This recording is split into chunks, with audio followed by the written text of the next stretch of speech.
Mesdames et messieurs, bonjour, bonsoir sur votre position géographique. Toujours, nous sommes dans les équations, dans les systèmes de deux équations du premier degré à deux inconnus. Eh bien, au niveau d'ici, on demande de résoudre le système de deux équations en utilisant la méthode de Cramer. Maintenant, à quoi consiste la méthode de Cramer? Donc, la méthode de Cramer consiste à utiliser ce qu'on appelle les déterminants. C'est-à-dire quoi? Le déterminant, c'est-à-dire quoi? Par exemple, par exemple, on a un système de deux équations, donc on a ax plus by qui est égal à c, et puis a prime x plus b prime y qui est égal à c. Donc, après, donc lorsque on a la forme, la forme générale d'un système de deux équations du premier degré à deux inconnus, donc il est comme ça. Donc, on trouve que, on peut tout simplement dire que le déterminant est égal à combien? Le déterminant est égal. Donc, on devons calculer le déterminant. Donc, on veut d'ici, on a A prime et B prime. Voilà, on trouve ça. Et puis, après avoir trouvé le déterminant, donc, je dois tout simplement calculer le D de X. Alors, le D de X est égal à combien? Le D de X est égal, donc je dois remplacer là où on a les coefficients qui sont collés avec la variable X, je dois remplacer par le C. Donc, le C qui se trouve au niveau du C ou C'. Donc, on a C et C', et puis B, et puis B'. Voilà. Et puis, on calcule encore ensuite le déterminant de Y. Le déterminant de Y, donc je dois tout simplement l'emplacer là où se trouve le coefficient, le coefficient de Y par la variable, par le C et C'. Donc, au niveau d'ici, on a A, et puis A', et puis au niveau d'ici, on a C et puis C'. Alors, le déterminant est égal à combien? Au niveau d'ici, le déterminant, donc pour calculer ça, donc nous devons faire un rappel sur ce qu'on appelle les matrices. Donc, on calcule le déterminant d'une matrice carrée d'ordre 2. Donc, au niveau d'ici, nous devons prendre le A multiplié par B', donc on a A multiplié par B', et puis moins A' fois B. Donc, on a tout simplement ça. Donc, même qu'au niveau d'ici, on trouve combien? On trouve C multiplié par B', C multiplié par B, B', et puis moins C' multiplié par B.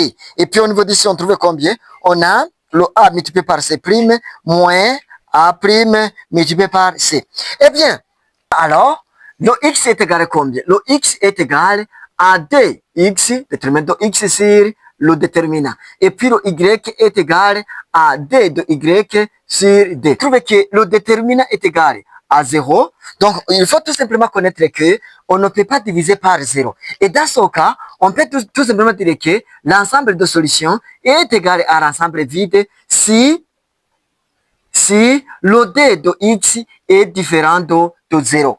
Et donc, si on trouve que le D de X, le D de X est différent de 0, aussi D de Y qui est différent de 0, et qu'on trouve que le D est égal à 0, et dans ce cas, on peut tout simplement dire que la solution est égale à l'ensemble vide. Mais si le D est égal à 0, et D de X égale à 0, et D de Y égale aussi à 0, et dans ce cas, on peut tout simplement dire que l'ensemble de solutions, on a une infinité de points. Donc, on peut tout simplement continuer alors à résoudre le système de deux équations qu'on a. Maintenant, nous devons calculer l'OD. L'OD est égal à combien? L'OD est égal à, au niveau d'ici, on a le coefficient 2, qui est le A, et puis au niveau d'ici, on a le coefficient qui est égal à 1, et puis au niveau d'ici, on a le coefficient qui est collé avec le Y qui est égal à moins 1, tandis qu'au niveau d'ici, on a le coefficient qui est collé avec le Y qui est égal à 1. Maintenant, le D est égal à combien? Au niveau d'ici, on a 2 multiplié par 2, ça fait 2, et puis moins 2 multiplié par moins 1, 1 multiplié par moins 1, ça fait plus 1 qui est égal à 3. Maintenant, le déterminant est égal à 3. Alors, le déterminant, c'est un nombre qui est différent de 0. Et dans ce cas, on peut calculer alors le D de X ainsi que le D de Y. Voilà, maintenant, le D de X égale à combien? Le D de X, donc je dois remplacer cette colonne par combien? Par cette colonne. Au niveau d'ici, je dois mettre moins 1. Et puis au niveau d'ici, on a 4. Maintenant, on a moins 1. Et puis au niveau d'ici, on a 1. Maintenant, ça serait égal à combien? Au niveau d'ici, on a 1 multiplié par 1, moins 2 multiplié par 1, ça fait moins 1. Et puis, le 4 multiplié par moins 1, donc ça fait moins 4. Et puis, le moins de la formule, ça devient plus 4. Et ça serait égal à combien? Ça serait égal à 3. Maintenant, le d de y, ça serait combien? Ça serait égal à combien? Donc, je dois remplacer la deuxième couronne par le moins 1 et 4. Donc, la première couronne reste toujours 2 et puis 1. Et puis, on trouve combien? On trouve moins 1 et puis 4. Donc, on a moins 1 et puis 4. Et puis, ça serait égal à combien? Au niveau d'ici, on va faire la multiplication. Ça fait 2 fois 4, ça fait 8. Et puis, moins, au niveau d'ici, on a 1 multiplié par moins 1, ça fait moins 1. Et puis, multiplié par moins de la formule, ça fait plus 1. Et qui est égal à combien? Qui est égal à 9. Maintenant, on a le x est égal à combien? Le x est égal à d de x sur le d. Donc, on a 3 sur 3. Et puis, ça serait égal à 1. Maintenant, le y est égal à combien? Le y est égal à dy sur d, qui est égal à combien? Qui est égal à 9 divisé par 3. Et puis, ça serait égal à combien? Ça serait égal à 3. Donc, l'ensemble de solutions, c'est un couple de 2 points de 1 et puis 3. Donc, on a un point de coordonnées 1 et 3. Eh bien, on continue. Maintenant, je vous ai dit que si le déterminant est égal à 0, et dans ce cas, l'ensemble de solutions est égal à l'ensemble vide si le d de x est différent de combien? Est différent de 0 et d de y est différent aussi de 0. Et dans ce cas, on trouve que l'ensemble de solutions est égal à l'ensemble vide. Maintenant, je vais vous donner un exemple là où on a l'ensemble de solutions qui est égal à combien?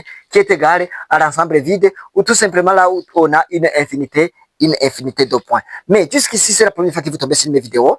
J'aimerais tout simplement vous informer que le premier commentaire, c'est le lien qui va vous diriger vers d'autres vidéos concernant les méthodes de résolution d'un système de deux équations du premier degré à deux inconnues.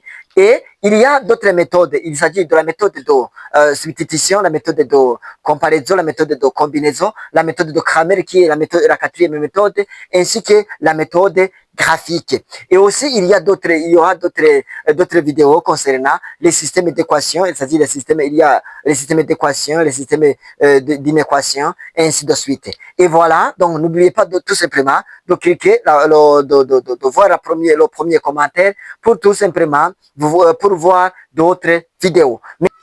Alors, maintenant, je vais vous donner un exemple là où on a la solution qui est égale à l'ensemble vide. Maintenant, on a, par exemple, on a x moins y qui est égal à 2. Et puis là où on a, ici on a 2x, 2x moins 2y qui est égal à 5. Bien, au niveau d'ici alors, on trouve combien? Au niveau d'ici, le déterminant est égal à combien? Au niveau d'ici, on a le coefficient qui est collé avec le x est égal à 1. Donc, au niveau d'ici, on met 1. Et puis, au niveau d'ici, ça fait 2. Et puis, au niveau d'ici, on a moins 1. Et puis, au niveau d'ici, on a moins 2. Et puis, au niveau d'ici, on trouve combien? On trouve 2 multiplié par, le 1 multiplié par moins 2, ça fait moins 2. Et puis, au niveau d'ici, on a 2 fois moins 2, ça fait moins 2. Et puis, avec le moins de la formule, ça fait plus 2 qui est égal à 0. Donc, la première chose, nous avons trouvé le déterminant qui est égal à 0. Maintenant, je dois c'est égal à combien? Le d de x est égal à combien? Est égal, donc je dois remplacer 2 et 5 à la place de combien? À la place de 1 et 2. Donc, au niveau de ça laisse moins 1 et puis moins 2. Donc, ça serait égal à combien? On a moins 4 et puis moins 4, et puis au niveau de ça fait plus 5. Donc, on trouve le 1. Donc, on a le d de x. Le d de x qui est différent de 0. Et dans ce cas, l'ensemble de solutions est égal à l'ensemble vide. C'est tout simplement ça. Maintenant, dans quel cas où on aura l'ensemble de solutions qui est égal, donc le système de deux équations qui admet une infinité de points. Donc, maintenant, au niveau d'ici, je vais vous montrer un autre exemple. Par exemple, au niveau d'ici, on a x plus y qui est égal à 3. Et puis, au niveau d'ici, on a 2x plus 2y qui est égal à 6. Maintenant, au niveau d'ici, on a l'OD qui est égal à combien? L'OD est égal, au niveau d'ici, on a 1, et puis au niveau d'ici, on a 2, et puis au niveau d'ici, on a 1, et puis au niveau d'ici, on a 2. Donc, ça serait égal à combien? On a 1 fois 2, ça fait 2, et puis au niveau d'ici, on a 1 fois 2, ça fait 2, avec moins de la formule, ça fait 2, on trouve le 0. Et puis, l'OD de x est égal à combien? L'OD de x est égal à combien? Ça fait, donc je dois tout simplement remplacer ça par ce qui se trouve au niveau d'ici. On a 3 et puis 6. Et puis au niveau d'ici, on a 1 et puis 2. Et puis ça serait égal à combien? Au niveau d'ici, ça fait 6. Et puis au niveau d'ici, ça fait moins 6. Donc on trouve 0. Donc le d de x est égal à 0. Donc le d de y est égal à combien alors? Le d de y est égal, donc on a le 1, ça reste 1, et puis 2. Et puis au niveau d'ici, on va remplacer, ça fait 3, et puis 6. Donc on trouve combien? On trouve, ça fait 1 fois 6, ça fait 6, et puis 2 fois 3, ça fait 6, ça fait moins, est égal à 0. Maintenant, on a le déterminant qui est égal à 0, et le d de x qui est égal à 0, le d de y qui est égal à 0. Pour dire que le système admet une infinité de points, tels que qui peut vérifier ces deux équations. Pour dire que l'ensemble de solutions est égal. On a x et y qui appartient dans l'ensemble R au carré, tel que le x plus y est égal à 3. Donc, c'est ça, comment on peut écrire l'ensemble de solutions. Eh bien, maintenant, je pense que n'importe qui, même celui qui ne connaît pas quelque chose en rapport avec les systèmes de deux équations du premier degré à deux inconnus, peut comprendre comment on peut utiliser la méthode de Cramer. Eh bien, je te demande un petit service. Allez dans la barre de description, donc allez dans les commentaires, tout simplement, faites un petit commentaire pour connaître votre avis. Continuez à faire quoi? À partager au maximum. Et aussi, n'oubliez pas aussi, toi aussi, de t'abonner. Abonne-toi, s'il vous plaît, pour ne rien rater. Je répète, abonne-toi pour ne rien rater. Ici, on verra des notions de base en mathématiques. Je répète, on verra des notions de base en mathématiques, que ce soit en géométrie ou, ou quel que soit en algèbre. Eh bien, je te demande tout simplement de faire un petit abonnement. Abonne-toi, partagez pour ne rien rater. Merci, ciao, ciao.